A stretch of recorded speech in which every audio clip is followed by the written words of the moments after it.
guys, John here with another video. I'm excited about this one. This has actually been a year of filming in the making. I've owned the Google Pixel 9 Pro Fold for about a year now. This device was released last September and has been almost one full year. And with the next successor of this coming out pretty soon, I mean, Google practically leaked the next generation of this, the 10. I still wanted to give my full thoughts. I have the black version.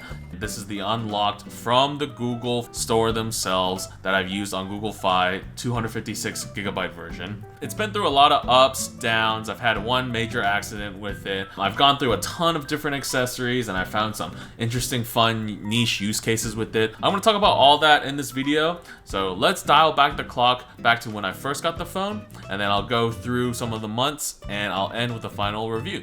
Alright, hello second channel. Today's a very fun day. Today is the release date of Google Pixel 9 Pro Fold. Gosh, that's such a mouthful to say. I'm really excited for this. This is my first foldable. Been a Pixel fanboy. I started with the Pixel 2, went through a few Android phones, got the Pixel 6, which I'm currently using. Finally excited now that foldables have now matured, that I can actually try a proper second generation device from Google. Simple unboxing.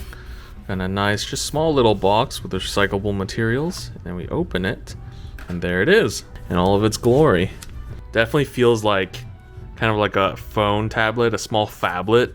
And then in the box, you also get a USB-C cable and some product info. There we go. Woo, look at it. Such a nice size screen.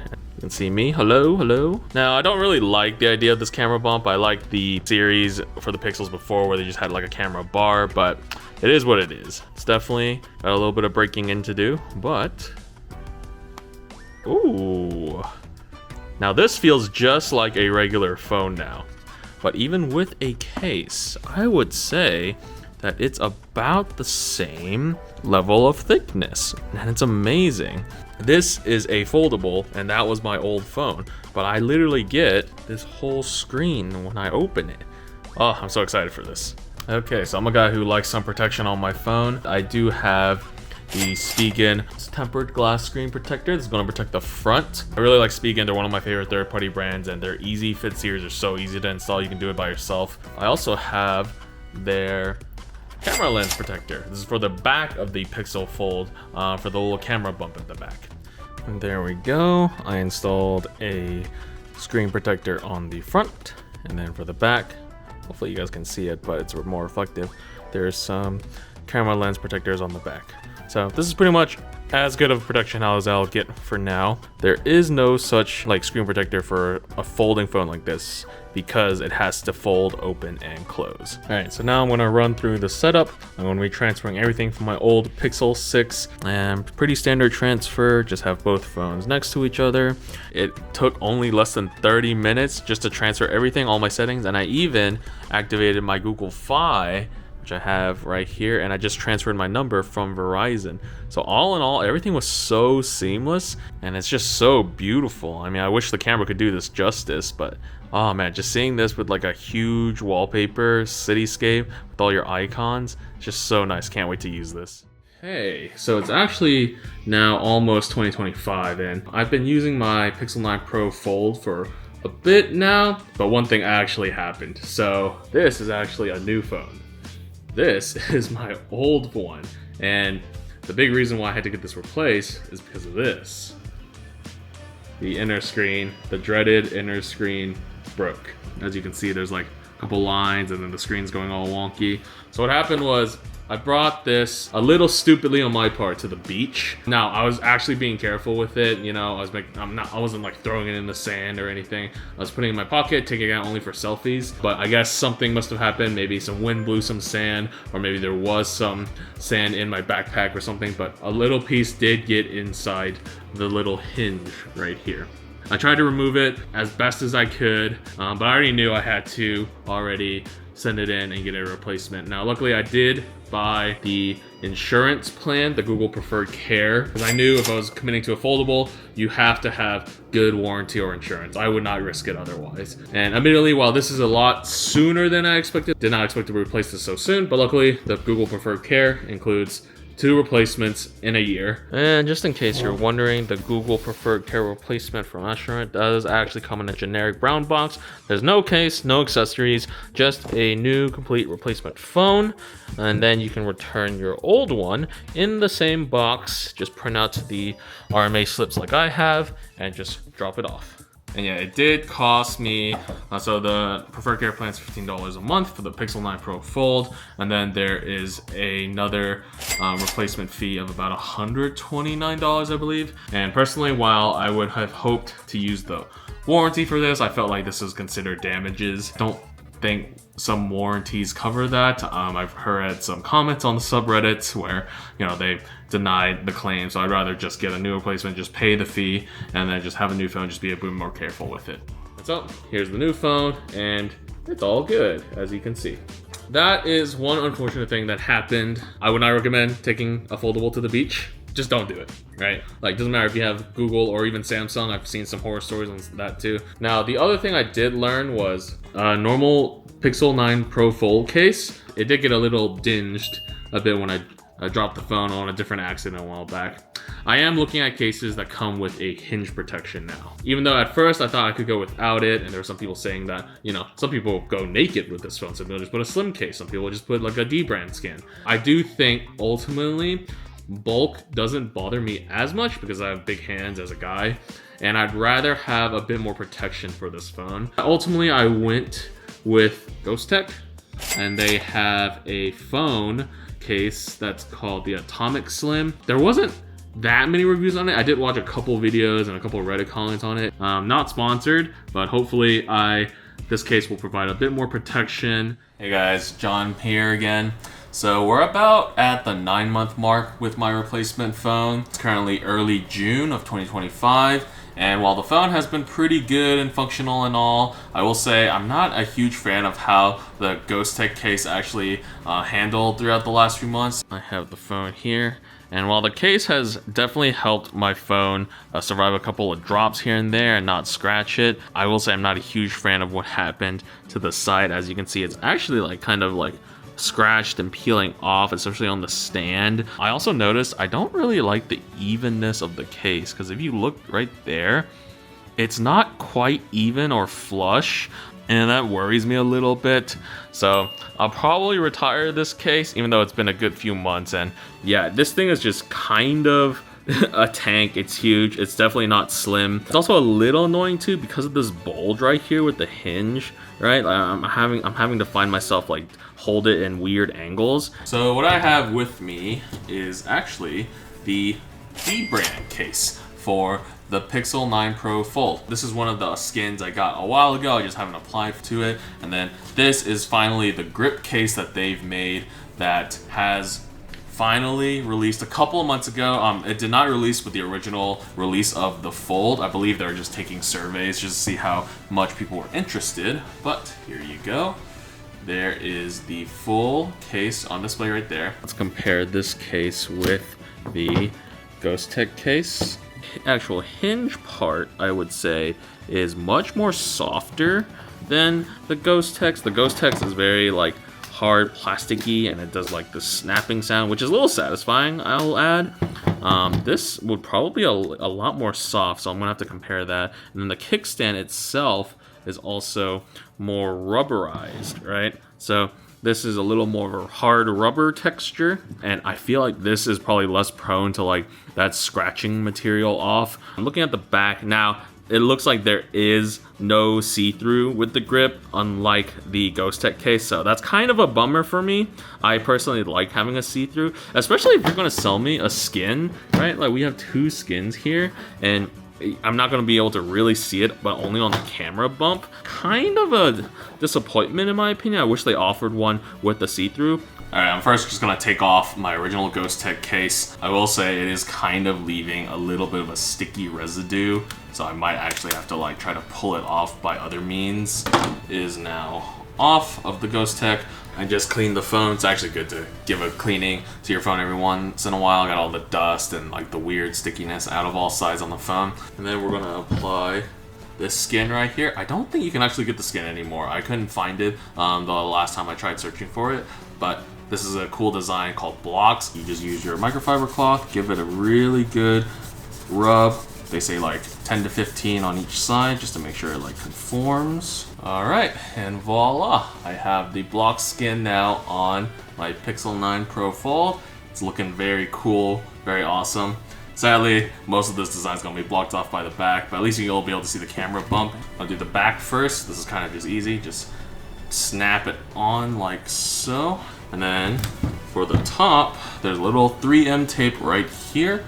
It'll get snaps on both sides. Now I will say, ideally you have a screen protector that's maybe a little bit smaller just so you can actually fit it in here. But let's take a look to see how this case is. All right, so I definitely had to move my screen protector a little bit, but it can barely fit inside the case without scraping the edges. Initial first impressions of the case. I actually like this a whole lot more than the Ghostek or the original Google Pixel 9 case, because this actually feels really good to grip and hold. Like, it legitimately feels like I'm not gonna slip. I felt like with this case, I felt like it was kind of a little bit slippery because it was mainly like plastic, but this actually has like hard texturized rubber on all the edges, opening as well. This feels a lot more secure like in my hands. I could probably go like one-handed like this.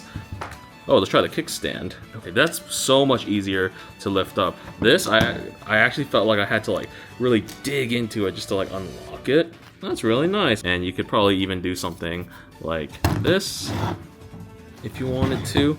And yeah, this just feels so seamless to hold. I'm really sad about the skin on the back. I kind of wish, you know, I had the full design. But I do like this camera bump design. It makes it a little bit more unique. I think this is a really good case so far. And I would rate this a solid like 9 out of 10. This holds up very well. I'll let you guys know if my mind changes later, but I think this is the case. Okay, so with my new grip case on, now I think it's a good time to also bust out another accessory I've been meaning to test out.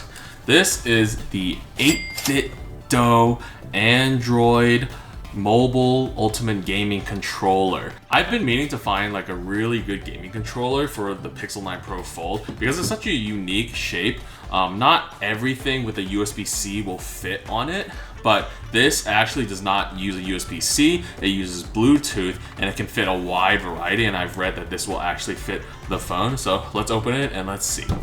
Here is the controller in all of its glory.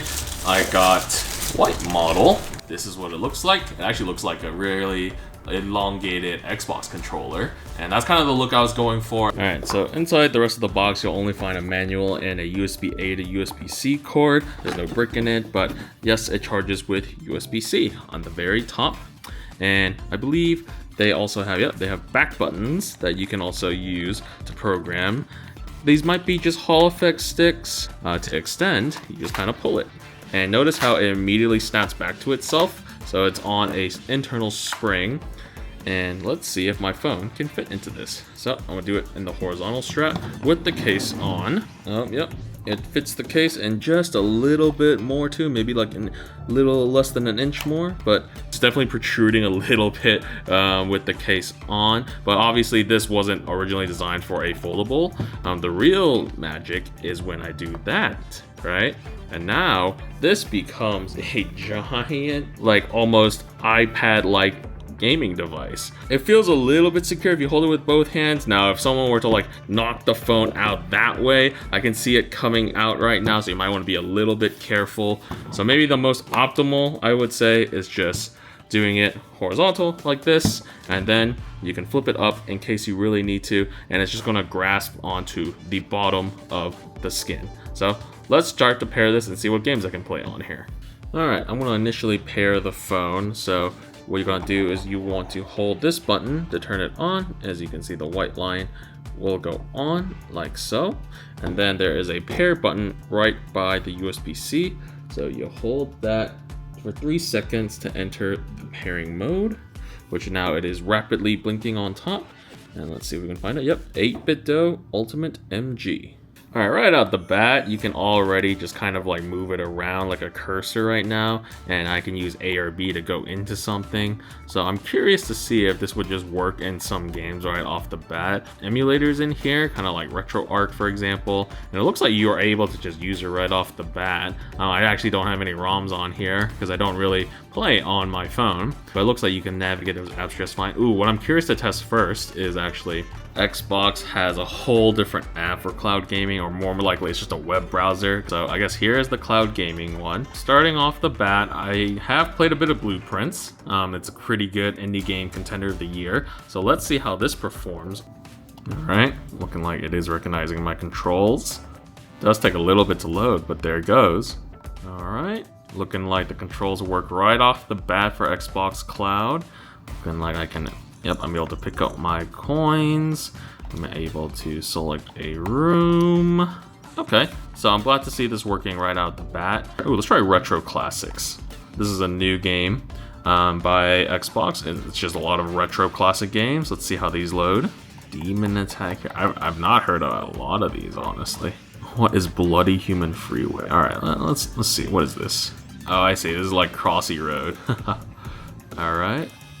Oh, there we go. But yeah, the D-pad and the control stick are working, so that's a good sign. All right, let's try Halo on here. This is a really good test. Oh boy. If you had told kid me that I could play Halo on my foldable phone on a controller that looks like an Xbox 10 years ago, I would not have believed you. But oh my god. Wow, this is awesome. It actually just feels like I'm playing like a mobile version of Halo, even though this is all cloud streaming. I gotta say, this feels pretty good. It's not the most optimal way to play Halo, but this is very doable if I'm just like outside and have good Wi-Fi, or I'm just somewhere bored and I need to pull out a phone, play a AAA game. This is awesome. Oh my god. Let's test out a couple of other games. The one I'm really curious to try out right away actually is Vampire Survivors. So let's see how this game fares. So this is already a native Android app already, and I'm curious to see if this controller will just work right out of the box for it. Wow, alright, and already this is working right out of the box. This is beautiful, I will say. Like, Vampire Survivors is one of those games where it actually uses like almost the whole resolution of your screen, and even though it is got a little bit blackened, you can still see that it is animating on the side and not just black bars. So this isn't also going to pick up. I wasted so much time on this, having fun on the phone, so highly would recommend this as a pickup. Another game I'm eager to try out that I also have is Balatro. This is like literally one of the games I've sucked the most time of. It's one of the games that I bought on multiple platforms, but just to see this game running in the full size on the Pixel 9 Pro Fold, this is just awesome to see, man. There we go, and we're playing Balatro with the controller on a huge screen. Like when I used to play this on the airplane, like I would have to hold the Pixel phone just kind of like right there as is, and like I wouldn't be able to really like do much, but like this is just such a really nice form factor to hold. Comparing it to holding the phone like this and playing with your touchscreen, like this just feels so much better. And yeah, I highly recommend Balatro as well. This is another game that takes advantage of the whole aspect ratio. A couple of action games I could test out. I think maybe the most obvious one would actually be Minecraft. So, here we are. We are playing Minecraft on the Pixel 9 Pro Fold with the 8-bit Do controller. And I gotta say, ooh, it has rumble. This is the first game I've seen that has rumble implemented in it. It does feel a little bit interesting. It's not the traditional rumble. It's like a kind of like a muted rumble. And then I can sneak, jump, run, sprint, do a third-person view, chat. All right, man, this is awesome. Man, mobile gaming has come a long way, and while I'm not a primary mobile gamer, like just having this awesome screen with this controller is insane to me. Like, if you could even treat this as a replacement for having like a handheld console, like a Switch or a Steam Deck, you know, like definitely if like you don't mind gaming on your phone, this is a really cool experience right now. Let's just see if it works with the Netflix games, right? That'd be another good test. Here, I have Sonic Mania from Netflix.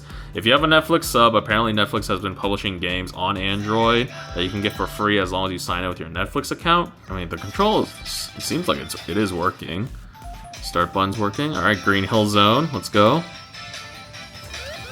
All right, I mean, it's definitely going. I mean, yeah, this actually works. I'm surprised this is actually working out of the box. This is really good.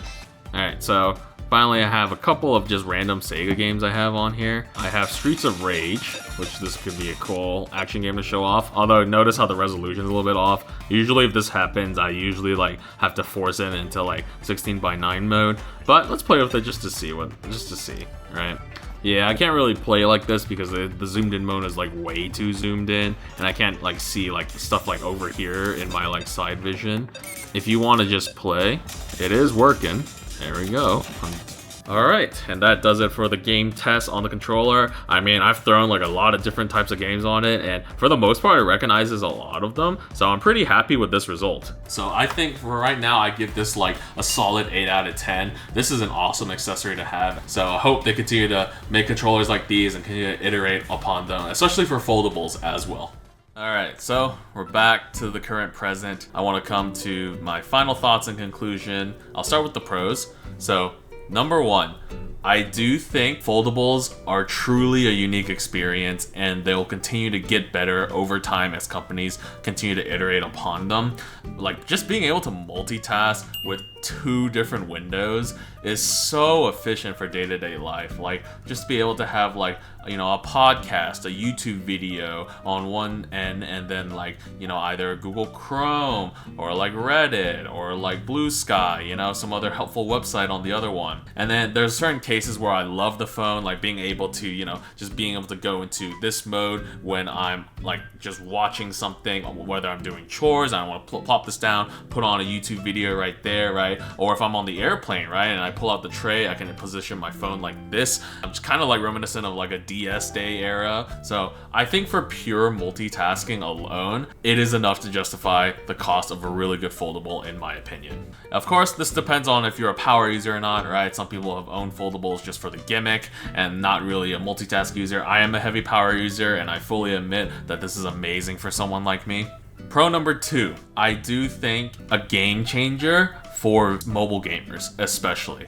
Like, just being able to have this huge screen, right, when you're playing games, or if you need to attach like one of these flexible controller adapters where you can just slip it in. Like, when I just turn my foldable into something like this, like, I feel like I don't need to buy an iPad. I don't need to buy like a separate like PS Portal or like cloud streaming device, right, when I could just use my foldable like this as is. All right, so now I want to go into my cons. Obviously, my number 1 con of all time is I am scared of tiny particles in foldables now.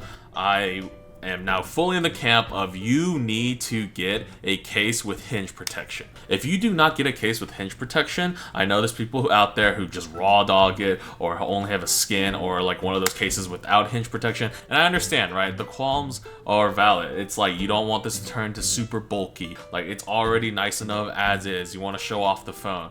But I think for those people who are anxious about having such an expensive device, you know, being broken either from a drop or you accidentally go to the beach and sand drops into it and then it just completely breaks your inner screen, that just gives me anxiety. And I don't think I would ever take this phone out at the beach. It'll probably be staying in my bag or backpack or somewhere else, right? I'll probably just go with my smartwatch and that'll be it.